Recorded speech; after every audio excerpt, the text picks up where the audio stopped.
Bonjour à tous et à toutes. Bienvenue au webinaire sur la réforme des retraites organisé par la MSA, Loire-Atlantique Vendée. Merci d'avoir répondu présent, à cette invitation. Pour la présentation du coup d'aujourd'hui, je suis Rémi Grimberger, chargé de promotion de l'offre de services, à la Mutualité sociale agricole Loire-Atlantique Vendée. Je vais co-animer ce webinaire avec, Céline Tourancheau, également chargée de promotion de l'offre de services au sein de notre organisme. Nous avons aujourd'hui l'appui précieux de notre collègue, Karen Rousseau, référente technique concernant la législation retraite. Notre collègue répondra à vos questions par écrit tout au long, du webinaire, hein, donc vous pouvez, poser vos questions au fur et à mesure, du webinaire via le fil de discussion, heu, en utilisant l'icône conversation pour que notre collègue puisse y répondre.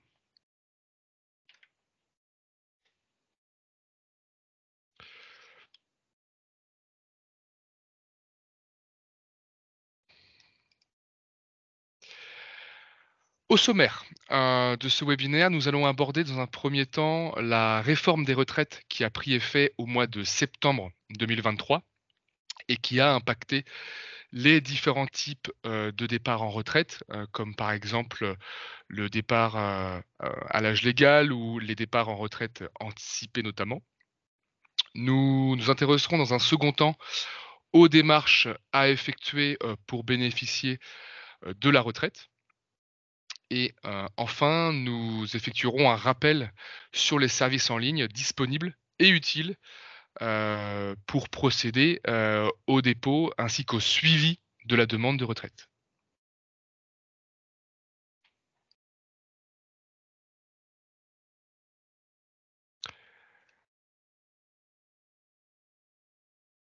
Donc, nous allons maintenant aborder la réforme, des retraites et ses impacts.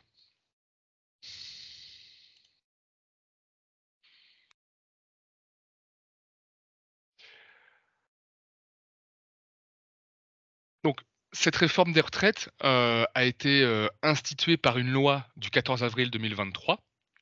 On observe dans un premier temps 2 conditions, cumulatives, puisque ces mesures s'appliquent aux pensions de retraite prenant effet à compter du 1er septembre 2023 pour les assurés nés à partir, du 1er septembre 1961. Ce dispositif concerne à la fois les salariés, les non salariés et a impacté les régimes de retraite de base, heu et non pas, les régimes de retraite complémentaires.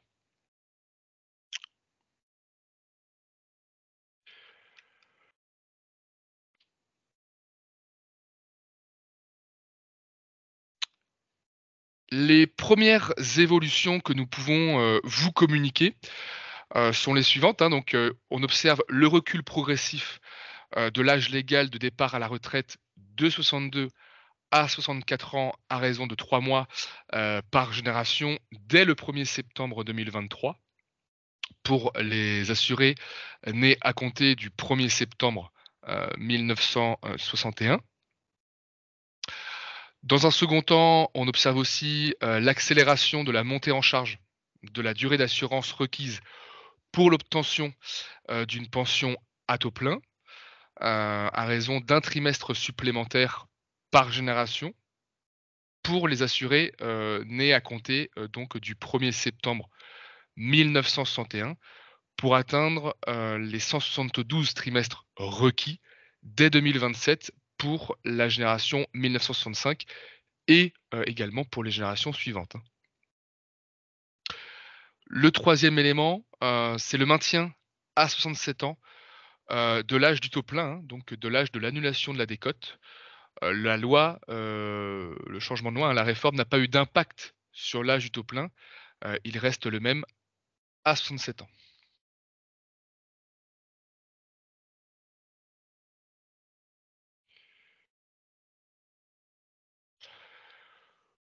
Pour illustrer les informations que nous venons de communiquer, ce tableau montre bien les évolutions législatives visibles, hein, pour les assurés nés à compter du 1er septembre 1961. avec un recul progressif de l'âge légal de départ et une augmentation, de la durée d'assurance requise par génération pour atteindre, comme, je l'ai dit auparavant, les 172 trimestres pour la génération 1965, ainsi, que pour les générations suivantes, comme nous pouvons, hein, comme nous allons voir par la suite.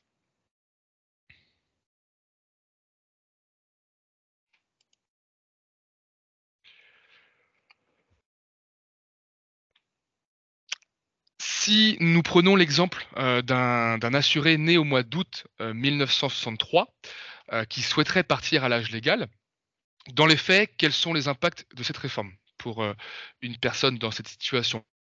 On observe qu'avant la réforme, cette personne pouvait partir au 1er septembre 2025 à 62 ans, sous réserve, d'avoir, validé 168 trimestres, ce qui était le nombre requis pour la génération avant cette réforme.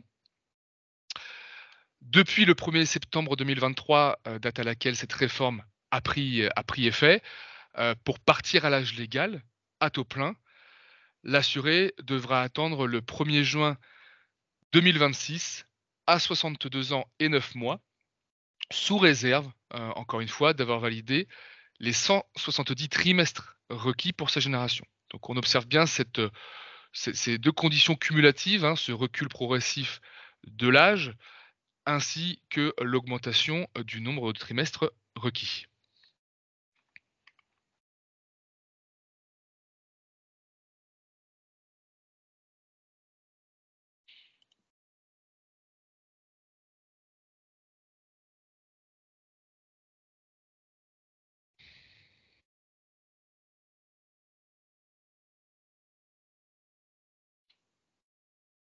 Voilà, je suis sur la bonne slide. La loi du 14 avril, du 14 avril 2023, renforce le dispositif des départs anticipés pour les assurés, justifiant notamment d'une carrière longue. Pour rappel, ces mesures, s'appliquent aux pensions prenant effet à compter du 1er septembre 2023, hein, avec plusieurs conditions cumulatives, notamment, la condition de début d'activité, puisqu'il faut que l'assuré valide 4 ou 5 trimestres, heu, voilà, avec la création, de ces 4 bornes d'âge, hein, les 4 bornes d'âge que sont du coup le 16e, le 18e, le 20e et le 21e anniversaire, pour pouvoir partir respectivement à 58 ans, 60 ans, 62 ans et 63 ans. Donc, le les 4 bornes d'âge, hein, ont un impact effectivement, assez important puisque maintenant nous ne regardons plus uniquement les trimestres cotisés, à l'âge des 20 ans comme avant la réforme. L'assuré, devra respecter, également la durée d'assurance, cotisée indiquée pour sa génération, donc comme on a pu le voir auparavant, sur les tableaux précédents. Il y a aussi effectivement une augmentation des trimestres. L'assuré devra respecter cette nouvelle durée d'assurance requise.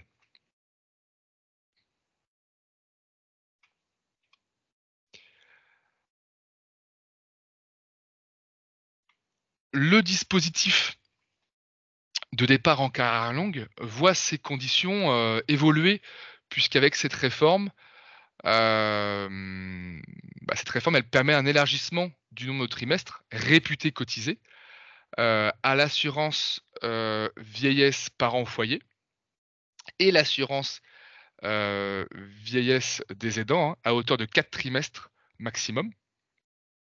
Donc, c'est une extension du champ des périodes réputées cotisées, hein, qui n'est pas anodin.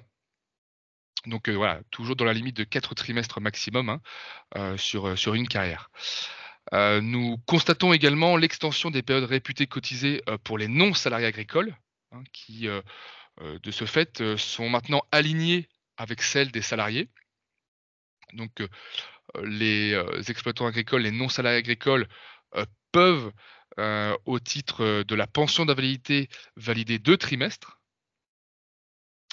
et ils peuvent également, au titre de l'indemnité journalière maladie ou l'indemnité journalière liée à un accident de travail validée maximum sur une carrière, 4 trimestres.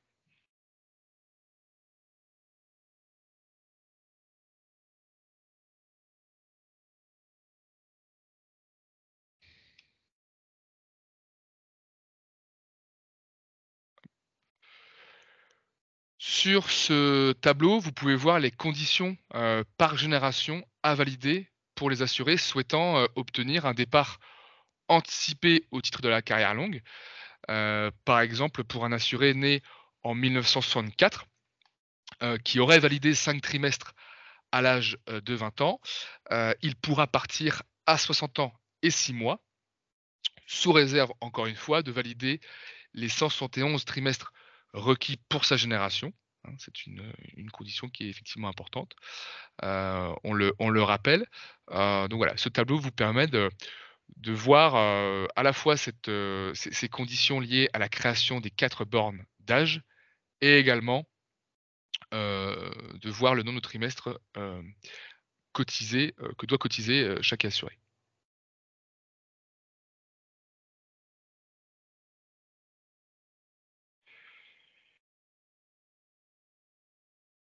Donc nous pouvons voir, que pour les générations qui suivent, hein, à compter de la génération 67, le nombre de trimestres requis ne dépasse pas les 172 trimestres, hein, soit 43 ans de cotisation.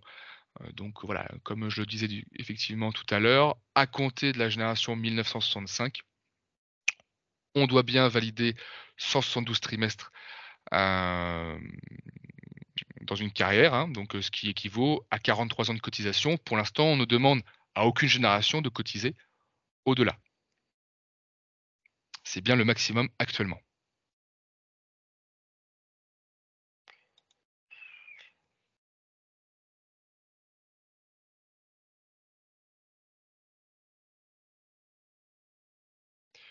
Je vais y arriver, c'est sensible ces petites choses-là. Si nous prenons du coup l'exemple, d'une assurée, née au mois d'avril 1965, qui souhaiterait partir en retraite anticipée, carrière longue. Concrètement, quelles sont les évolutions liées à cette réforme? On observe que avant la réforme, cette personne pouvait partir, au 1er mai 2025 à 60 ans, sous réserve d'avoir validé, 169 trimestres, donc requis pour sa génération avant cette réforme. Et puis, depuis, la mise en place de cette réforme, pour partir en retraite anticipée carrière longue, l'assuré devra attendre le 1er février 2026 à 60 ans et 9 mois, sous réserve, d'avoir validé les 172 trimestres requis pour sa génération. Donc encore une fois, on observe bien, ce recul, du départ, hein, de l'âge cumulé, additionné au, nombre, croissant de trimestres à valider.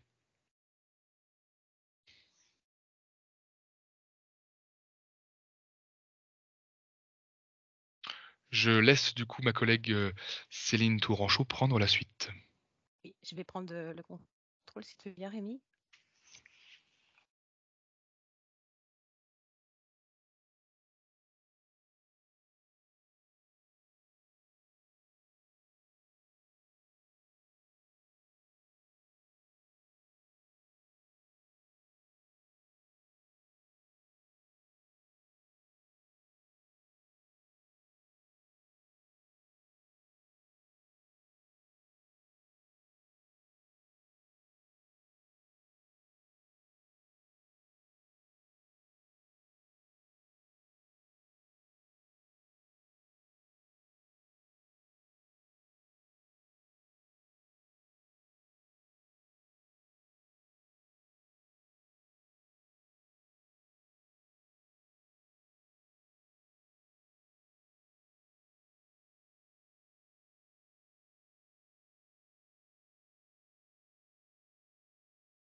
Ça fonctionne pas pour le moment, je ne sais pas, j'arrive pas à avancer le diaporama.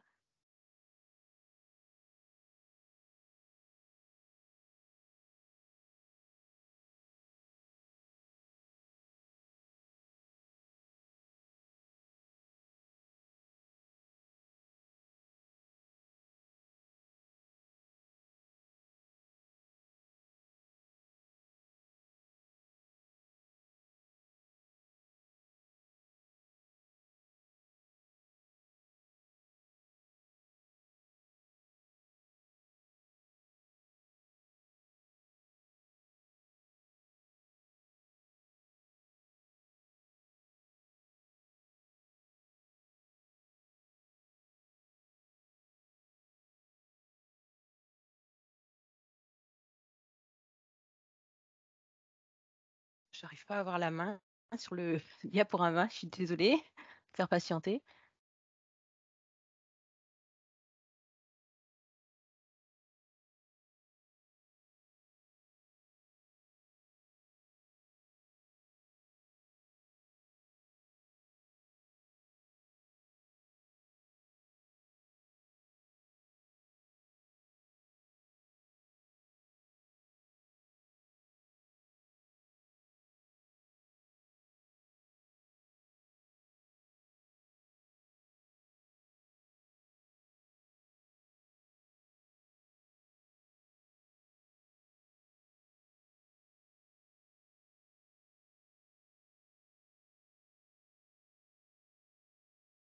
Je me permets du coup de faire un rappel, hein, si vous avez des questions, n'hésitez pas, à pouvoir les poser dans le fil de discussion, pour qu'on puisse, vous apporter une réponse.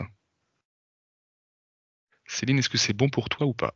Ah oui, ça va marcher là, je pense. Vous voyez là? Par contre, vous devez pas me voir parce que je suis en écran, total en fait, mais vous m'entendez et puis vous voyez l'écran là?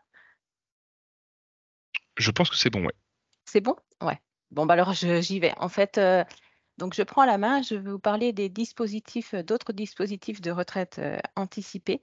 La retraite anticipée, au titre du handicap, en fait, les personnes qui sont en situation de handicap, la pension de retraite, peut leur être versée avant l'âge légal, donc l'âge légal qui peut être 64 ans ou moins de 64 ans. La pension de retraite peut leur être versée si elles ont travaillé un certain nombre d'années avec un handicap. Elles pourront partir au plus tôt à 55 ans. Donc il y a 2 conditions, cumulatives, pour la retraite anticipée au titre du handicap. C'est-à-dire avoir, cotisé, un certain nombre d'assurances retraite. Cotisé, c'est-à-dire, lié avec son activité, professionnelle. Tout ce qui est, trimestre, lié à un salaire ou à des revenus quand on est exploitant agricole. Donc, il y a une durée cotisée qui est déterminée en fonction de l'âge de la date d'effet de la retraite.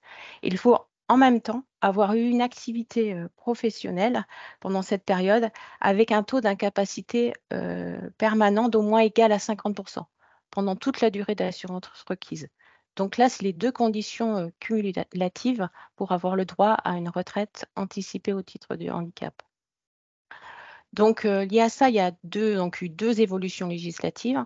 La suppression de la durée d'assurance validée au profit d'une seule durée d'assurance cotisée, c'est-à-dire, au titre de salaire ou de revenu, comme j'ai expliqué tout à l'heure. Et puis, il y a aussi eu un abaissement du seuil d'éligibilité. Hem, la réforme de la retraite, 2023 a revu le seuil d'éligibilité à la baisse, passant de 80 à 50. Ainsi, ça ouvre le droit à la possibilité à plus de personnes. Ça élargit le nombre de bénéficiaires, pouvant prétendre à ce dispositif, d'aide, à la retraite, au titre du handicap. Donc la slide suivante, sur ces slides, on détaille en fonction des générations, le nombre de trimestres, exigés concomitants au handicap. Et parallèlement, le nombre de trimestres exigés pour un départ à taux plein. Donc en fonction de sa date de naissance et de son, souhait de départ, il y a une durée d'assurance, concomitant au handicap à avoir, à obtenir et puis une durée, totale, d'assurance. Bon, on va prendre un exemple. En fait, pour une personne née en 1966 et qui souhaiterait partir à 57 ans, il faut qu'elle ait cotisé au minimum 89 trimestres, au titre de son handicap, concomitant à son handicap, et qu'elle ait en parallèle validé 172 trimestres sur l'ensemble de sa carrière. Si c'est le cas, elle pourra bien partir à 57 ans. Et pour les générations suivantes, 1967, 68, 69, il y a cette possibilité de partir, par exemple, à 55 ans. Et pour cela, il faut avoir cotisé, 110 trimestres en même temps qu'avoir un handicap reconnu à 50 et au total 172 trimestres sur l'ensemble de sa carrière. Dans le cadre de départ, en retraite anticipée au titre du handicap, les personnes doivent justifier du handicap en fournissant un document qui est une notification de reconnaissance du handicap, d'incapacité permanente d'au moins 50%. Et cette notification, elle est attribuée par la MDPH, la Maison départementale des personnes handicapées. Sans ce document, elles ne pourront pas prétendre à la retraite à ce titre-là. Donc, je vais passer à un autre type de retraite au titre de cette fois-ci au titre de l'incapacité permanente.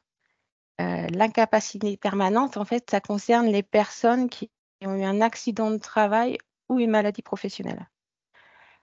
Donc, il y a deux taux d'incapacité. Et suivant le taux, il va y avoir un départ anticipé différent. En fait, les assurés qui ont un taux reconnu supérieur ou égal à 20% suite à un accident du travail ou à une maladie professionnelle pourront partir à 60 ans. En fait, l'assuré, mais par contre, il faut qu'il y ait l'assuré ait au moins un taux à 10% s'il y a plusieurs taux additionnels. Et les personnes qui ont un taux d'incapacité inférieur à 20%, compris entre 10 et 19%, pourront partir 2 ans avant l'âge légal requis pour sa génération. Donc, la maladie professionnelle, en fait, il faut aussi avoir cotisé un certain nombre de trimestres.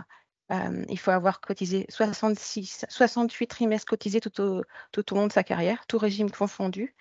Donc, c'est-à-dire avoir été exposé au moins 17 ans à plusieurs facteurs de risque professionnel, pouvoir prétendre à la retraite au titre de l'incapacité permanente. Cette retraite anticipée, elle n'est pas possible en fait au titre d'un accident de trajet. C'est au titre d'un accident hors accident de trajet. Donc, je vais passer.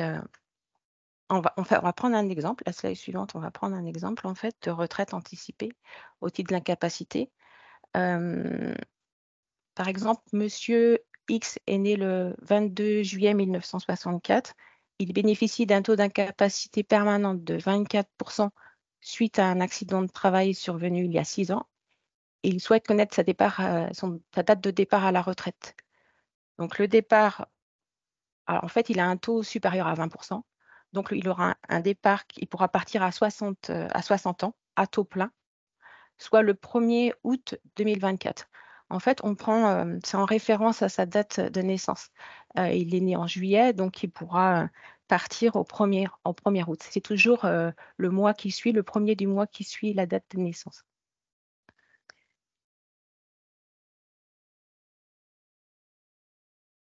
On va passer à une autre retraite anticipée, cette fois-ci au titre de l'invalidé, l'allocation adulte handicapé et de l'inaptitude. Contrairement à l'incapacité, l'invalidité, elle est non professionnelle. Elle est obtenue, en fait, elle est liée à la maladie. Elle doit préalablement être attestée médicalement. Donc, dans tous les cas, il y a un certificat médical qui devra être fourni à nos services pour justifier de cette inaptitude.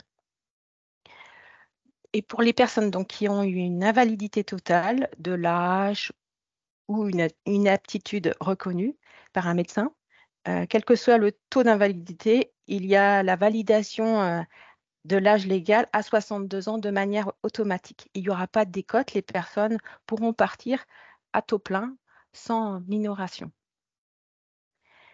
La nouveauté aussi, c'est par rapport à les personnes qui prétendent à l'ASPA. L'ASPA, c'est l'allocation de solidarité pour les personnes âgées. C'est une prestation attribuée à des retraités qui ont des faibles ressources. Auparavant, les personnes pouvaient partir à l'âge légal. Maintenant, ils peuvent partir plutôt. En fait, l'ASPA pourrait être versée plus tôt. L'ASPA peut être versée désormais à 62 ans et non à l'âge légal.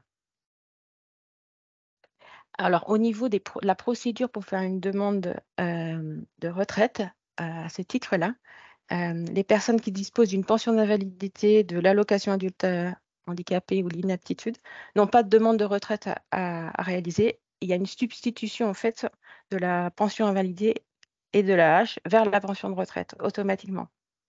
Donc, il n'y a pas, une fois qu'ils n'ont plus d'activité professionnelle, il n'y a pas à faire de demande spécifique. Il y a un transfert immédiat.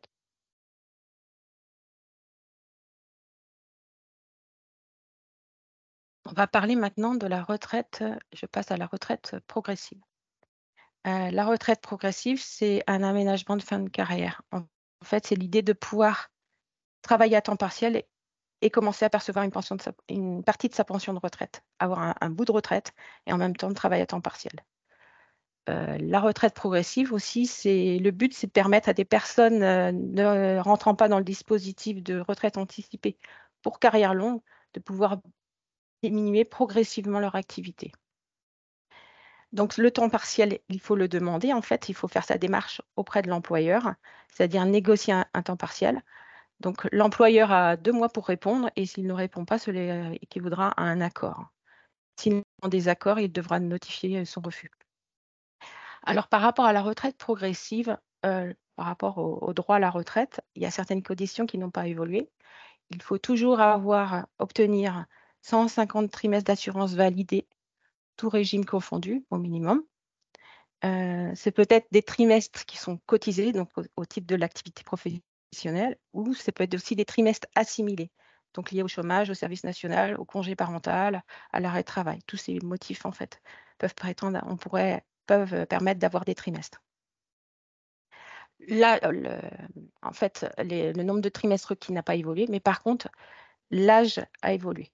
L'âge à laquelle l'assuré pourra prendre sa retraite progressive. Aujourd'hui, avec la réforme, l'assuré doit prendre en compte sa date de départ à l'âge légal. Il doit regarder à quelle date il peut partir à l'âge légal et le soustraire de 2 ans, sans que ce soit inférieur à 60 ans.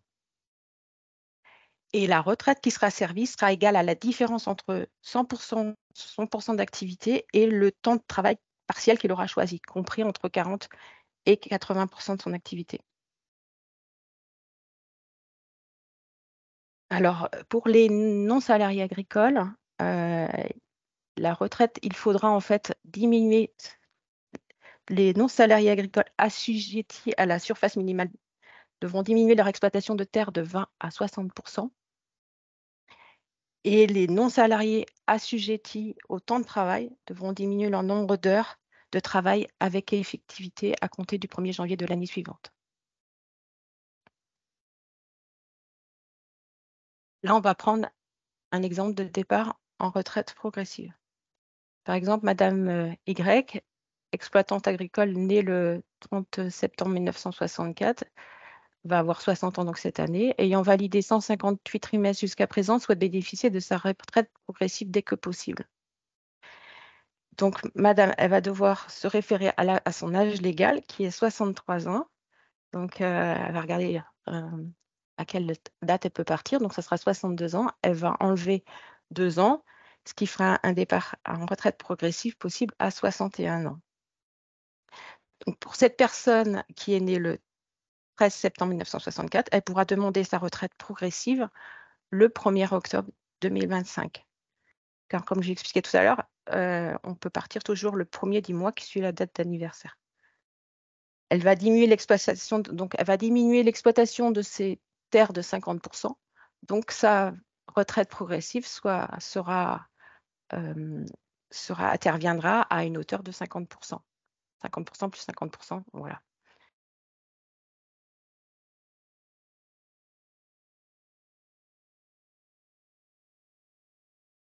Là, je vais passer au cumul emploi-retraite. Donc, le fait de reprendre une activité une fois que on a une pension de retraite déjà.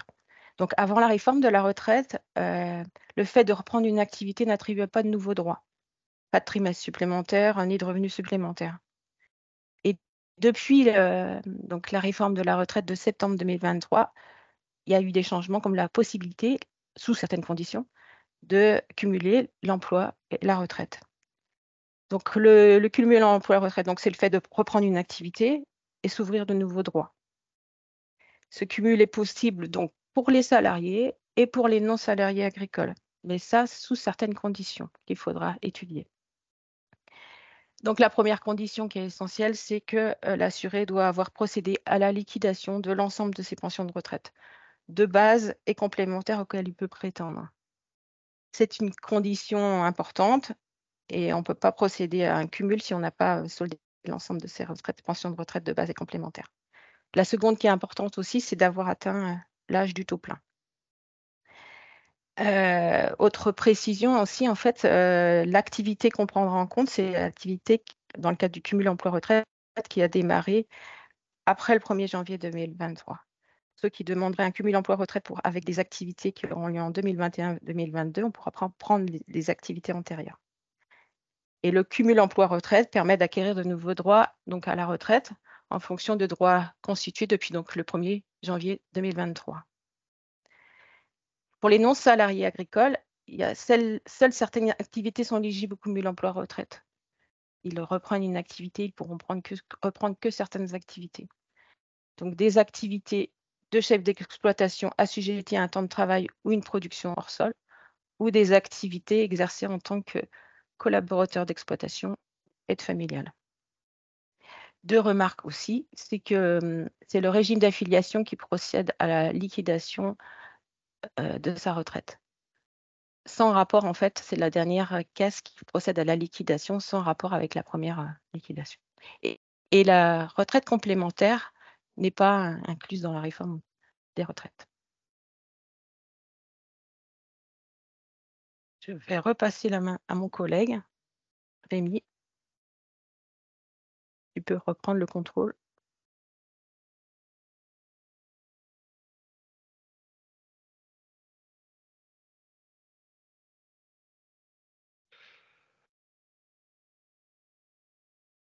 Alors, nous allons maintenant aborder les démarches à effectuer. Céline, peux-tu juste me donner le contrôle ou juste faire défiler les slides, s'il te plaît? J'ai un souci informatique, je peux pas prendre le contrôle. Moi, je n'ai plus l'accès au contrôle, donc je vais faire défiler les slides parce que, Je en veux bien, fait, s'il te plaît. ouais, si je peux. Pas l'impression que ça marche. Bon. Ah bah, ça ne marche plus.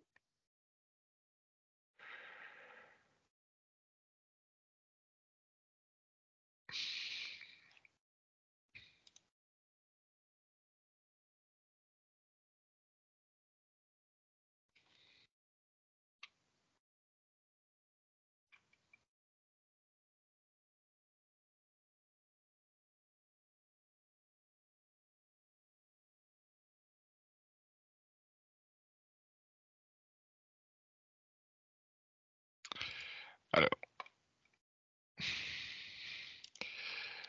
j'aimerais accéder à la slide suivante. Ah, je pense que c'est bon. Je te remercie, parfait.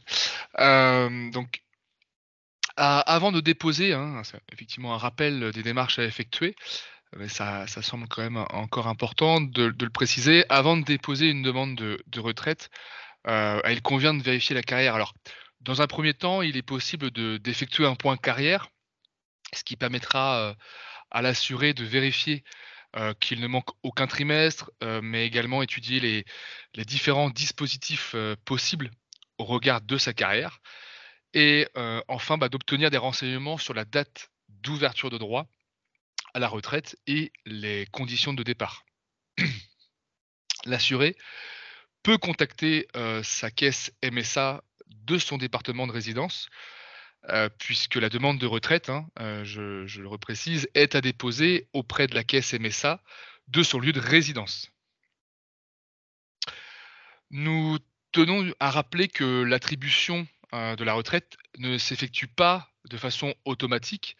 Il revient à l'assuré, l'obligation de procéder au dépôt de sa demande via le site, par exemple, Info Retraite. Donc, s par exemple, si nous prenons un exemple, concret, pour une date de départ pour un assuré qui souhaiterait partir, à une date à effet du 1er novembre 2024, par exemple, l'assuré, aura la possibilité, de procéder au dépôt de sa demande en ligne à partir du 1er juin 2024. Donc voilà, il faut toujours avoir en tête, ce délai des 4-5 mois avant la date de départ choisie. Pour les assurés qui, ayant cotisé dans plusieurs régimes de base, donc parmi les régimes MSA, CARSAT ou, le régime de la sécurité sociale des indépendants, anciennement RSI, il n'y a qu'une seule demande à effectuer pour l'ensemble des 3 régimes cités, hein. Donc, c'est, important de le garder, à l'esprit. Ça a évolué maintenant il y a quelques années. C'est la demande est à faire auprès du dernier régime d'affiliation, quelle que soit la durée, heu, que l'assuré, cotise, dans ce régime-là, hein. Même si l'assuré a intégré son nouveau régime, son dernier régime d'activité il y a 6 mois, ça sera quand même effectivement auprès de ce dernier régime d'affiliation qu'il faudra procéder au dépôt de sa demande de retraite. Concernant les demandes papier, hein, petit rappel effectivement, c'est toujours, voilà, on est sur le même délai, hein, c'est toujours à faire 4 à 5 mois maximum avant la date d'effet choisie.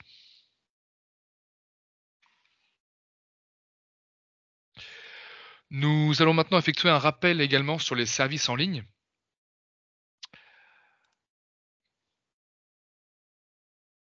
Par le biais de leur espace privé MSA, et le service en ligne Info, Retraite, donc via une connexion France Connect, hein, ils peuvent y accéder. Les assurés peuvent notamment obtenir un relevé de carrière, avoir aussi une vision d'ensemble, mais de façon synthétique, de leur carrière, et avoir également accès à un simulateur interrégime, qui, s'intitule Marel.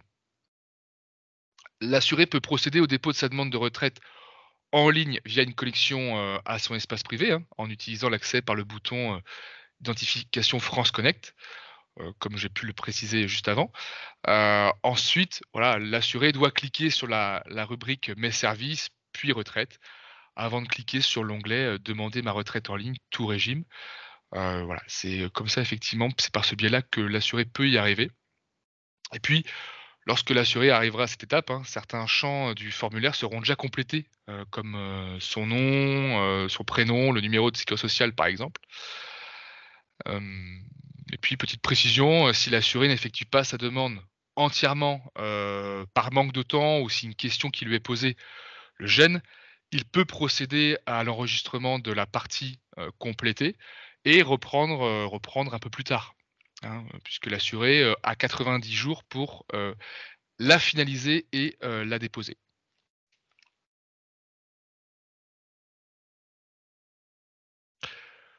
Lorsque voilà, lorsque l'assuré est connecté à son espace privé, donc c'est l'image que vous avez, à votre écran, il a accès donc via la rubrique services et démarches située en haut à gauche, hein, à, 3 thématiques.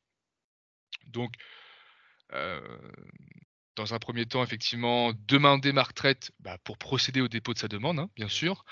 S'informer sur ma retraite, ce qui donne notamment accès à son relevé de carrière, demander la correction aussi de son relevé de carrière, et puis, procéder à la déclaration de ses enfants, si, l'assuré en a.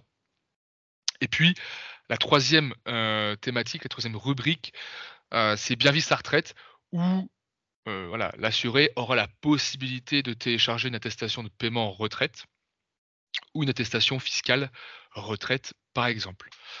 Les services en ligne MSA permettent de vraiment de gagner du temps dans les démarches que l'assuré a à effectuer, que cela soit pour déposer une pièce, justificative demandée comme par exemple, l'avis d'imposition sur le revenu, qu'il peut scanner et envoyer directement via son espace privé. C'est rapide, sécurisé et plus simple comme démarche à faire pour l'assuré. Puisque voilà, l'assuré aussi a connaissance notamment de sa situation, de la situation de son dossier à l'instant T et peut, en cas de question, bah, de doute, également envoyer un message, via la rubrique «Contacts et échanges» qui est située en haut à droite.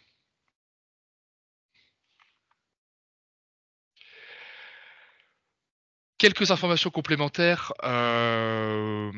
auxquelles qui pourraient vous intéresser. Le service aux entreprises, effectue, hein, donc de la caisse MSA Loire-Atlantique Vendée, effectue un webinaire sur le TESA simplifié le mardi 18 juin de 13h30 à 15h.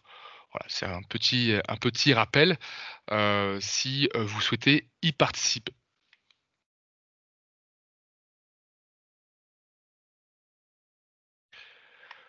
Et pour finir, quelques informations complémentaires, pour, vous indiquer, voilà, effectuer un rappel, je pense que vous avez déjà peut-être les numéros en tête, mais c'est toujours bon de le rappeler.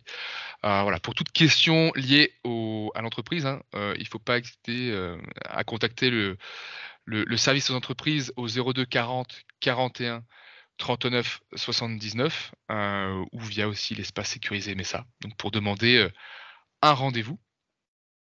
Et puis, pour les questions liées, aux droits, aux prestations, donc notamment des questions retraite, il ne faut pas hésiter à contacter, le 02 51 36 88 88, ou effectivement pour les assurés demander, un rendez-vous, téléphonique ou physique via son espace privé, donc via la rubrique, contacts et échanges, comme indiqué juste auparavant. Le contenu du webinaire est maintenant fini. Avez-vous je vois que vous avez, pour certains d'entre vous, posé des questions dans le fil de discussion. Je vois aussi je crois avoir vu aussi des questions dans la rubrique, questions et réponses, peut-être également. Donc on va pouvoir apporter une réponse. Karen, je vois que tu lèves la main. C'est bien ça.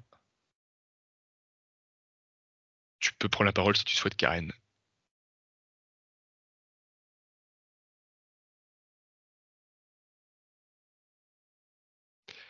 Ou répondre effectivement, par écrit aux questions. Si tu le souhaites, tu peux aussi.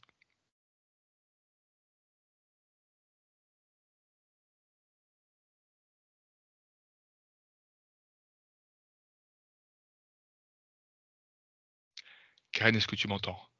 Ou je vais prendre effectivement, je vais prendre, le temps de répondre aux questions sinon. Le La première question, c'était: «Le temps de service national est-il nécessairement compris dans le calcul des trimestres?» Alors, le service national, le service militaire, ce sont des trimestres assimilés qui sont transformés, hein, qui sont considérés comme réputés cotisés, donc dans la limite de 4 trimestres, dans une carrière. Donc, heu, pour répondre à votre question, ils sont, comptabilisés, bon, forcément à la fois pour un départ à l'âge légal et également pour un départ en retraite anticipée carrière longue, hein. On peut en valider 4. La seconde question, est-il possible d'être en retraite progressive en GAEC? Alors, je pense que comme, si par exemple on reprend, je ne sais pas si, tu peux par exemple, Céline, reprendre, réafficher ce qu'on a pu indiquer, la slide par rapport à la retraite progressive. Ça pourrait effectivement On pourrait, de nouveau y expliquer, à madame. Oui, bah, ouais, je me remets sur la présentation.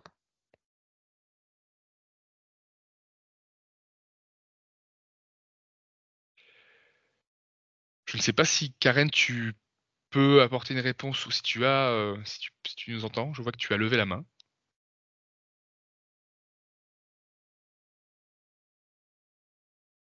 Karen, si tu souhaites. Ton micro est coupé, mais je vois que tu essaies de parler.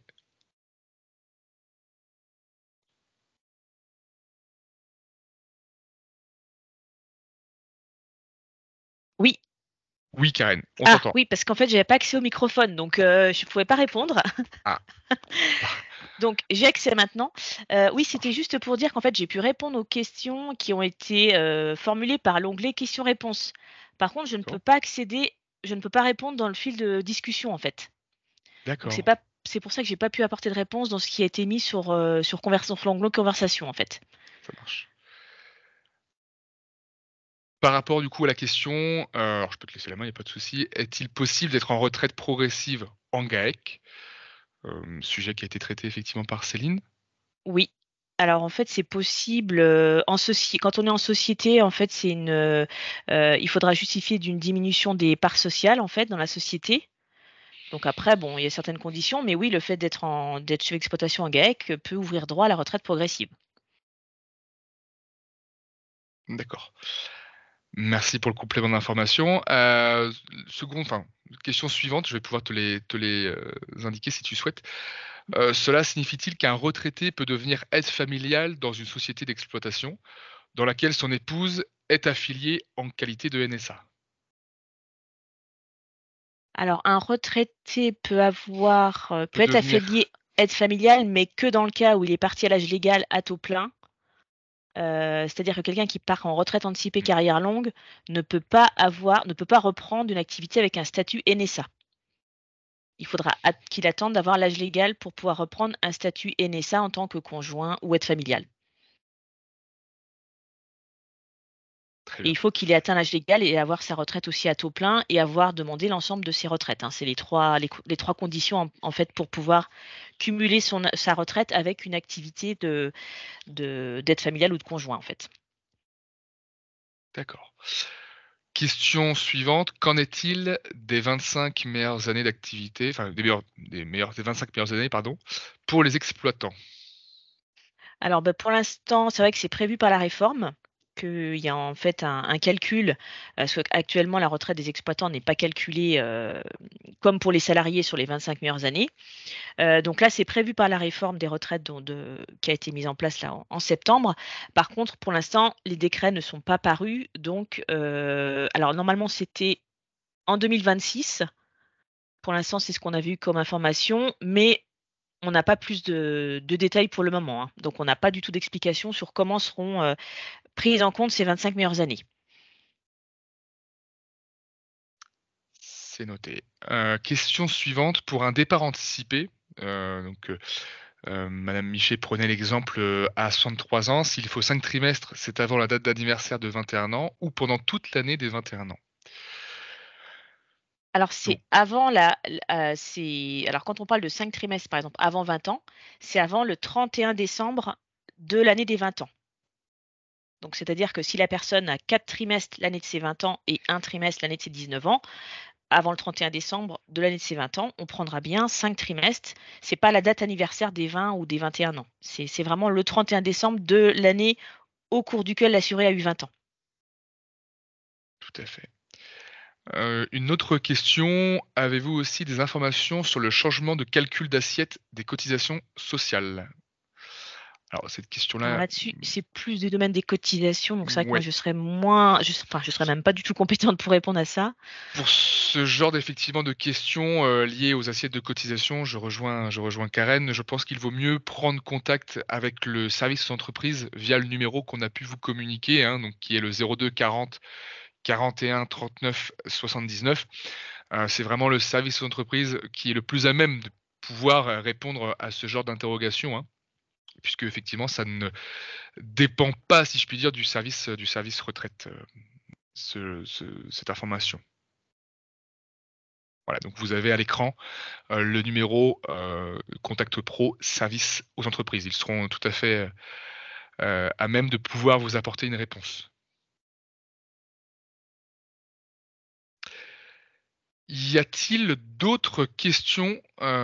Si c'est le cas, n'hésitez pas, que ce soit par écrit, ou via dans le fil de discussion, conversation, ou si vous avez, peut-être posé d'autres questions via les questions-réponses. Mais je crois qu'effectivement, Karen, tu as pu potentiellement, y apporter une réponse pour chacune question? Oui, dans les questions-réponses, je reviens du coup sur l'onglet, mais je pense que j'avais répondu aux questions, oui. Normalement, c'est bon. D'accord. Avez-vous effectivement d'autres, questions? Si oui, il ne faut pas hésiter. Voilà, c'est un temps d'échange. Vous pouvez, poser les questions que vous souhaitez sur la réforme ou une question, retraite, d'ordre général. C'est le moment, faut pas hésiter.